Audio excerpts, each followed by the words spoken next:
Vous avez lancé en novembre dernier une application de mobile learning. Comment a-t-elle été accueillie sur le marché? Très bien, c'était la première de ce genre en France, en tout cas autour du phénomène du management. Et là, on vient d'en lancer une pour l'efficacité professionnelle, puisqu'on a une semaine de l'efficacité professionnelle au mois de mai.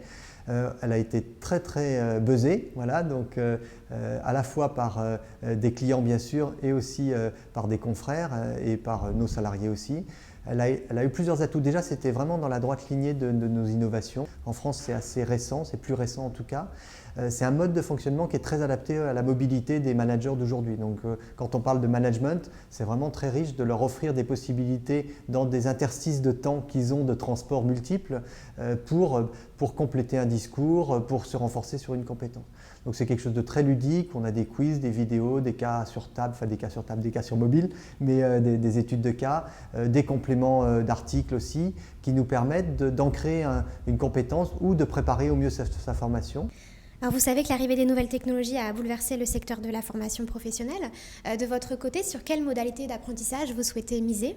Nous, on s'était longtemps posé la question dans les années 2000 de travailler avec le e-learning. On avait fait le choix de ne pas le faire. Et puis en 2011, on a lancé une offre Rich Learning, donc qui est une nouvelle modalité pédagogique, on va dire blended, mais un peu différente, qui a justement bénéficié de tous les retours d'expérience des années 2000 et qui nous a permis de prendre une place directement très forte sur le marché.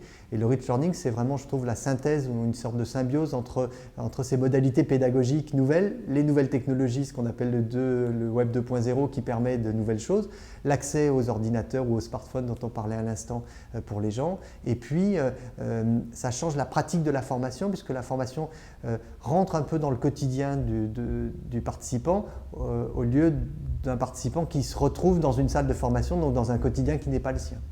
Il y a autre chose qui arrive aussi, parfois on ne met pas vraiment comme une nouvelle technologie, mais qui est quand même une lame de fond, donc je voudrais la préciser. Le jeu, l'apprentissage par le jeu. Donc on est un des organismes en France qui avons le plus de jeux en propre. On est propriétaire d'une trentaine de jeux, c'est assez important.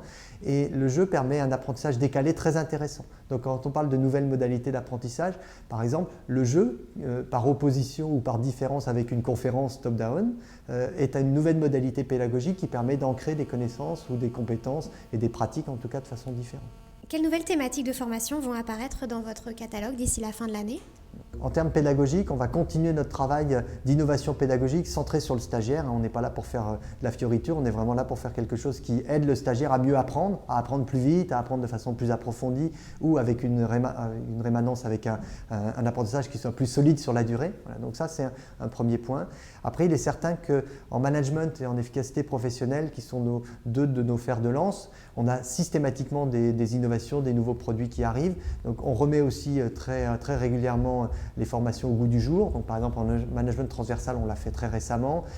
Voilà. Donc ça, ce sont des choses importantes. Et puis, il se trouve qu'il y a une compétence qui nous est attribuée, qui est une compétence de faire travailler les gens en coopération, les uns avec les autres, quelle que soit la nature d'ailleurs de leur relation. Et par exemple, il y a un thème tel que le pilotage des prestataires, ou pilotage des sous-traitants, ça dépend des entreprises, qui est un thème qui a vraiment le vent en poupe en ce moment, parce que ce n'est pas un thème juste de relation client-fournisseur, mais de comment je travaille en partenariat, en coopération avec les autres. Et ça, c'est notre cœur de métier.